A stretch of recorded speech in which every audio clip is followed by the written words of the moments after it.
ఈరోజు చిరంజీవి గారు ఈనాడు పేపర్లో ఆయన స్టేట్మెంట్ చూశాను. ఒక నిర్మాతగా నేను చాలా సంతోషించాను.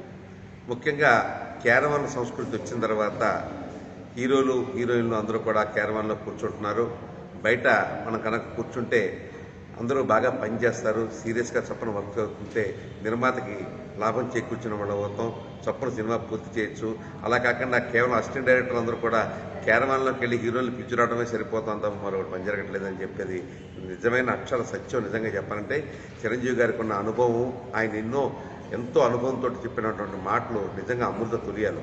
ఇండస్ట్రీకి నిర్మాతే వెన్నుముక, నిర్మాత లేకపోతే ఇండస్ట్రీయే లేదు. అటువంటి సత్యాన్ని ఆయన గుర్తించారు కాబట్టి అంత ఓపెన్గా స్టేట్మెంట్ ఇచ్చారు. ఇది చాలా చక్కటి స్టేట్మెంట్ అని నేను మనస్ఫూర్తిగా చిరంజీవి గారిని నేను అభినందిస్తున్నాను.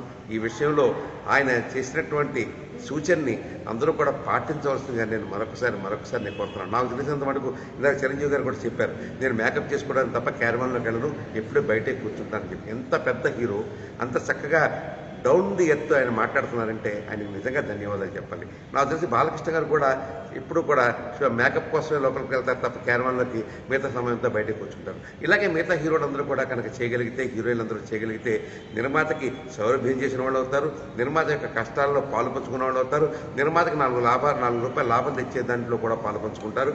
ఆ ప్రకారంగా ముందుకు వెళ్లాల్సిందిగా నేను మనస్ఫూర్తిగా కోరుకుంటూ, చిరంజీవి గారు మళ్ళీ మీకు ఒకసారి ధన్యవాదాలు చెప్తున్నాను. ఇలాంటి చక్కటి స్టేట్మెంట్ మీరు ఇచ్చి ఇండస్ట్రీని మేలుకొలిపారని చెప్తున్నాను. మీకు నమస్కారం.